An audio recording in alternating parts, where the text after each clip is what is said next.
Joining me now, first class father, Vivek Ramaswamy. Welcome to First Class Fatherhood. Thank you for having me. It's good to be on. All right, well, I'm glad to have you here. Let's start like this. How many kids do you have? How old are they?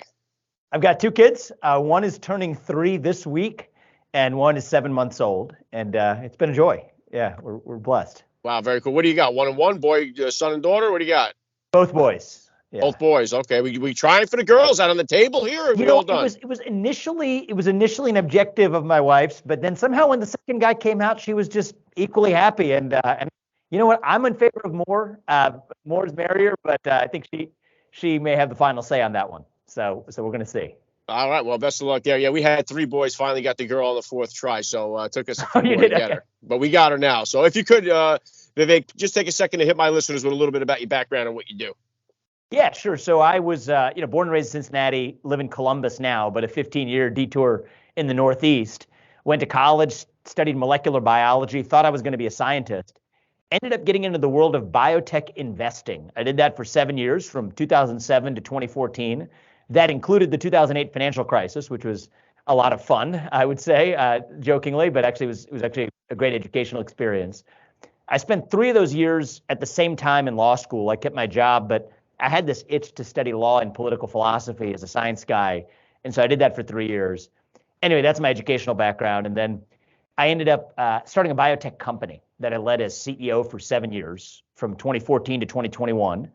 Worked on a number of medicines. 5 of them are FDA-approved products today, something I'm bluntly incredibly proud of. Did that while getting married and beginning to raise my family. I left that job, though, in the early part of 2021, right at the start of the year, to focus on a different kind of cancer, is what I would say. It wasn't the biological cancer. One of the drugs that I worked on is actually an approved drug for prostate cancer today. But it's this different kind of cultural cancer that nobody who came from the worlds that I had been in was actually addressing. And that was this new secular religion that said that your identity is based on your race and the other genetically inherited attributes on the day you were born. And I worried about that. I thought that was going to threaten the dream, the American dream that allowed me to achieve everything I ever had. And so for the last 3 years, I've been intensely focused on addressing this so-called woke culture, the merger of business and politics in the ESG movement and stakeholder capitalism. And I wrote 3 books. 2 of them are published about these issues, both the merger of state and corporate power, as well as some of the cultural challenges with identity politics in America today. 2 of them are out. The 3rd one's coming out later this year. And then I also started a new company. It's what I know how to do. So that was one of the ways I decided to take action, starting an asset manager called Strive that competes with the likes of BlackRock, but which mandate companies to focus on excellence over politics, their products and services, and tell those companies to knock it off with the politics as a shareholder. That's what I've been doing over the last year. But as you might have gleaned recently from press reports and otherwise, I'm weighing how to have the biggest possible impact by even taking that to the next level. Yeah, we're going to talk about that in just a second here, but I love your fight in this cause because, Vivek, there is an attack on the American culture here. It's been happening for a long time. And in my opinion, the number one social crisis that we're facing is the breakdown of the nuclear family unit, the attack on masculinity, and the fatherless crisis that we're seeing. And that, to me, I don't even think you could begin to solve any of these other social issues that we're seeing out there unless this gets addressed first. The fact that the family has been destroyed, you have nothing to build on from there. So I think that you're right. The way that our culture has been attacked, we're going to talk about that. I would like to get your take on that and more. But let me just take you back 3 years ago then. Having all this success, obviously you've done very well for yourself. How did the experience of becoming a father kind of change or shift your perspective on life? Fundamentally, actually, is the answer to that. I mean, until then, I was on a path, building businesses, great, making drugs, finding opportunities, living the American dream for myself. And when I say myself, I mean me and my wife. But it's something when there's a new generation that comes into existence and you're looking at them in the eye, that changes your perspective on what actually matters. And even for me, as important as it was to develop medicines, to treat patients who didn't have those medicines, there were other people doing that good work, but that's part of what caused me to look in the mirror and say, what do I actually care about? How can I actually make a contribution that's going to outlive me for the next generation? And, it sounds sounds, a lot of people would say that. And like 3 years ago, if you asked me and I heard somebody else say that, I would say that sounds trite. That doesn't make sense to me. But there's something about the experience of actually going through it that just makes it true in a way that's even hard to explain in words, actually. And for me, it wasn't a coincidence that it was right after that we had our first son. And it was under some difficult circumstances too, by the way. My wife was finishing up her residency in New York. She was a throat surgeon. In February of 2020, this is the first wave of the COVID-19 pandemic. Nobody knew what it was. And the first wave in New York City was significant for hospitalizations, and her area was throat surgery. She actually left after 3.5 weeks of maternity leave to go back to actually treat patients just because they needed her. They were short-staffed for that first wave. And so I actually ended up taking care of our son for the first 3 months of his life just because it was unknown about what a newborn infant risks would be if exposed at that point in time. And so for me, that was a special experience as well. I had been a CEO traveling the world. My wife, yes, she was a surgeon, but she had actually helped me have a solid foundation at home. We switched roles. I was in Ohio taking care of our son alone. She was doing what she felt and what I supported her as her duty in treating patients in her area of expertise in her time of need.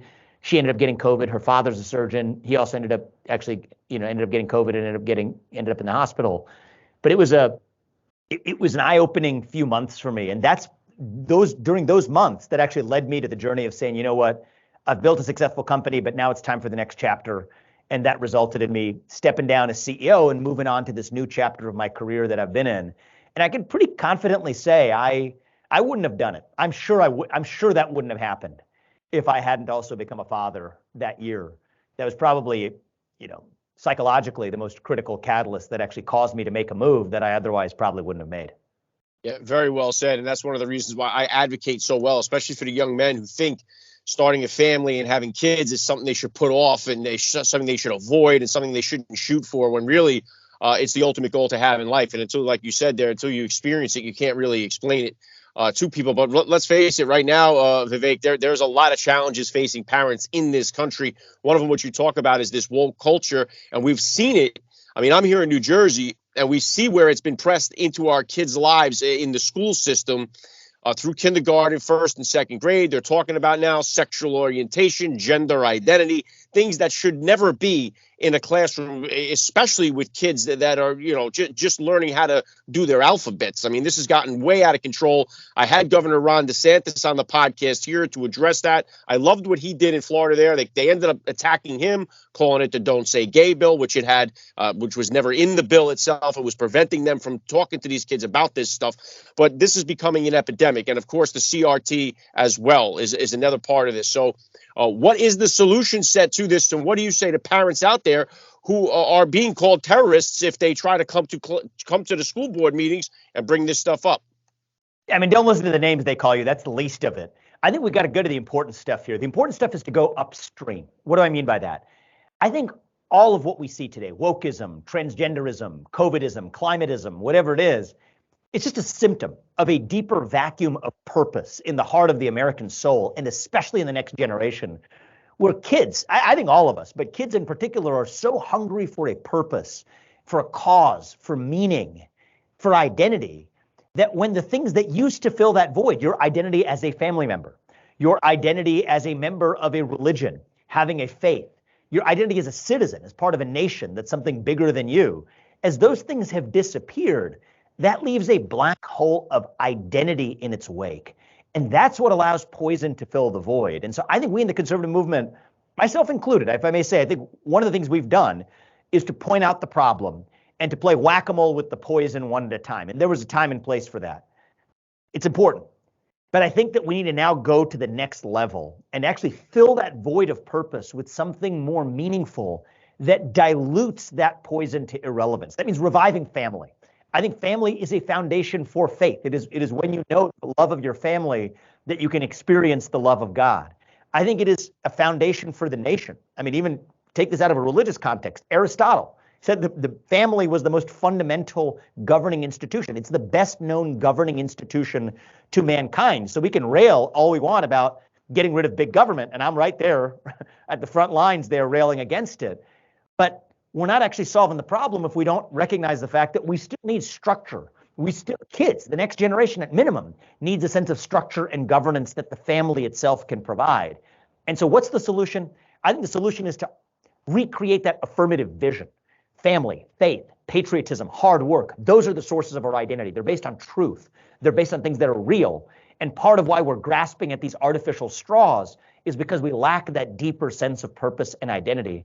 And I think this is an opportunity for the conservative movement to rise to the occasion and to fill that void with a positive affirmative vision that dilutes the poison to irrelevance instead of just being reactionary to it. There was a time and place for that, but I think now the question is, how do we actually do something about it? Well said, and but I do think that the Democratic side or the liberal side, whatever you want to say, is far better at their messaging system. They are just better at this game of politics, it seems, on so many levels. Now, one thing I get when I talk about this stuff, and I get blasted. I have a lot of conservative dads on the podcast. I try to get as many dads from both sides as I can. I have a more difficult time attracting congressmen, senators from the left, just because this conversation about family, the Democratic messaging seems to be more as such. Children don't necessarily belong to the parents. They belong to the whole community. Whereas that is unheard of in the conservative movement, where the strong family is one of the marquees. Family, faith, and country. God, family, country is the calling card there. So there's definitely mixed messaging about this. And when you take that family and you break it down, you give the government or the state, you give them direct access. And not to mention the influencers.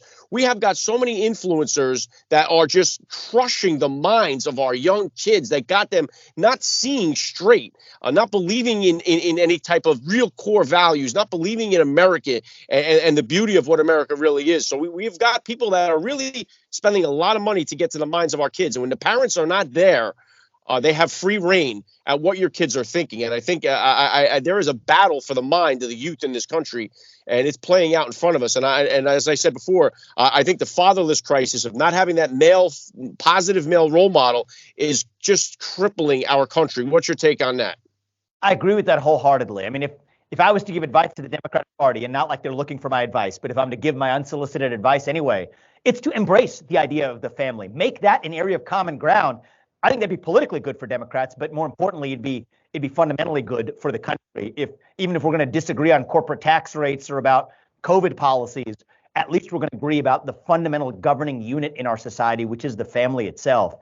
And I think that there's, in the name of movements like Black Lives Matter, which called the official website for the longest time called for the decimation of the nuclear family structure. That's backwards. I mean, even if you want to talk about Black empowerment in America, that is the best known system of social and economic mobility known to any community, including the Black community in America, in history, is the rise of a stability nuclear family structure. So what's going on? What's at the essence of wanting to tear that down? I think it's because we live in a moment of apologism in America, to apologize for everything that got us to our success. I think that goes for apologism in capitalism. It goes for apologism for merit and success. We see the assault on merit in the classroom. But part of the reason we're seeing the assault on the family is it's just part of this broader culture of apologizing for everything that got us to where we are. That's what's behind the climate religion, too. It's why they're opposed to nuclear energy. They don't want to solve the actual problem. They want to use this to flog ourselves, to be able to hold America back and to apologize for what its alleged sins would be. And it turns out one of the ingredients to our success was itself the strength of a strong family foundation as a fundamental American value. So if that's part of what made us strong, and your goal is to undermine that, then attacking the family is part of the project itself. But I don't think that's a Democrat and Republican issue, actually. I think it's a fringe 20% in this country and everyone else issue. And I think if we can wake up to that reality and stop trying to fit this into a partisan boundary, I think, and make this even an issue in the upcoming, let's say, political cycle, I think it could be the ingredient for the beginning of a landslide election, where what you discover is most people in this country, even if they disagree about the details of some policy, are on board for that basic vision of where we derive our identity, and family is a fundamental part of that. And so I'm actually quite optimistic about how this could go. And then I think we have to look at the incentive structures that we've created for the erosion of the family as well. I mean, in the Black community, but we could say it more broadly too, when the government actually provides for a way of life for a family, well, even in the single mother's shoes, this is controversial to say, but I think it's just worth acknowledging the psychology of this. Well, the government, is doing more for me than you fill in the blank of whoever the father figure is ever have, that then becomes the new marriage. People become married to their government instead of grounded in their family. What kids are being taught in schools, this idea, especially in the radical gender ideology movement, to say that part of what we need to protect those kids from is their own parents by the state intervening and playing that role. To say if kids are confused about their gender, that parents ought to actually be shielded from that so the school can protect those kids. Part of this is a direct assault where the rise and expansion of those governmental tentacles, be it in the schools or be it in an overreaching nanny state, create the incentives and the cultural norms for saying that families ought to play less of a role in their kids' lives. And so I think that's part of what we need to be able to be protecting against too, and to be able to talk about it openly, because a lot of what I said is controversial. But I think if we care about the revival of our national soul, we're going to have to be able to talk about that openly. And that's something I'm committed to doing. Yeah, but believe me, I know it's controversial. I get crushed on it all the time because I focus on it so much here. But just to what you said there, this is why I say that the messaging on the left side is so much more powerful or better, is because when you actually talk to people on the street that even are Democrats, they don't believe in any of this. They don't believe in the fact that the family, your kids belong to the whole state and the whole community. They don't believe in the kids being taught transgenderism in schools. So they're not on board with that. But the way the messaging is, you would think the whole party is for this. And it's not the case. And so I think if they made that switch, it would be a big time help for them in their cause. There's no doubt about that. But you're talking about, obviously the politics. This is a contentious issue. Every single thing is political in our country now. I would imagine that this has got to be a very difficult choice. I know you're looking to throw your hat in the ring. The reports are you're going to make a run for the presidency. What has been the response from your family? Because this is going to take a huge toll, not just on you, but on your immediate family and your family life. So what has the discussion been like with your wife, with your family? What's been their response about you making the run for president? So my wife's been very supportive. My kids, my 3-year-old, and the only thing he says is, he calls me Appa. I don't want Appa to be president. I want Mama to be president. So that was the response I got from him. So he was a little less supportive than my wife. But to be honest with you, it's a little bit daunting, right? I mean, we've got young kids. I think we want to look ourselves in the mirror and say to ourselves the truth, which is families are non-negotiable. So let's say I did cross this bridge and do this. Do we exactly know how it's going to work? I'd be lying if I told you we did. We don't. But all we know is we're rock solid on our footing, that family is foundational. It is non-negotiable. And if we do this, it's not me doing this. It is us doing this together. But even more importantly, that it's not about us. In our faith, we say it's not always done by you. It is done through you. And I think approaching this with humility and to recognize that this isn't about me, this isn't about us. It's about a broader cause and a vision, that we're just vehicles and a vessel through which that flows. That's part of what I care about even in this race. I mean, to the extent that I do this, a big part of the reason why is I'm worried it's just going to devolve into a battle of biographies, a battle of boasting, a battle of the who, when in fact, I think this should be about the question of the what and the why. And I think that's something we already are starting to teach our kids. We'll continue to teach them. Ask the question of the why. Don't just go through the motions. Understand your purpose as a human being, as an older brother, in the case of my first son, as a citizen of this nation. Understand your sense of purpose. And I think we got to say that even if we're looking for a position of national leadership. Ask yourself about what it is you stand for, why it is you're doing it. And then as a party and as a movement, as a conservative movement, as a country, if we do that, the question of the who will automatically fall out of that. So I'm less focused if I do this on boasting about myself or criticizing the next guy. That's boring. It doesn't track the essence of why we're doing this. I want to define an agenda, why that's the agenda, why those basic rules of the road and principles are what we need to revive in our country. And then if I'm the guy to do this, great. That'll be up to the people to decide. And if it's somebody else, the beautiful thing about our country is that's still up to the people to decide. So that's kind of how we've been thinking about it. Yeah, great stuff. Well, listen, you're very well spoken. You seem like you're primed for this type of spot and run. But so I'll ask you this: if I could make you president for a day, there's a lot of issues that need to be addressed in this country. What's your number one issue? What would you do if I made you president for today? Or what do you attack? Where do you go? So I'd focus first on dismantling affirmative action in this country. The president can do that. There's an executive order actually signed by President Lyndon Johnson that no Republican president has rescinded that requires affirmative action in the private sector if you're doing business with the government. I'd say get rid of race-based discrimination in every sphere of American life. I would take aim at this climate religion and abandon it. It is shackling the United States at the expense of the rest of the world. But more importantly than just talking about what I would take down, I think from affirmative action to climate religion to the managerial bureaucracy in the federal government, I would also restore the idea that the people who we elect to run the government, such as the president, should be the people who actually run the government rather than this cancerous federal bureaucracy that includes firing and potentially even dismantling many of those agencies. I think an important part of this, as we're taking on those challenges, would also be to define for this nation and for the next generation, for our children, what it means to be an American.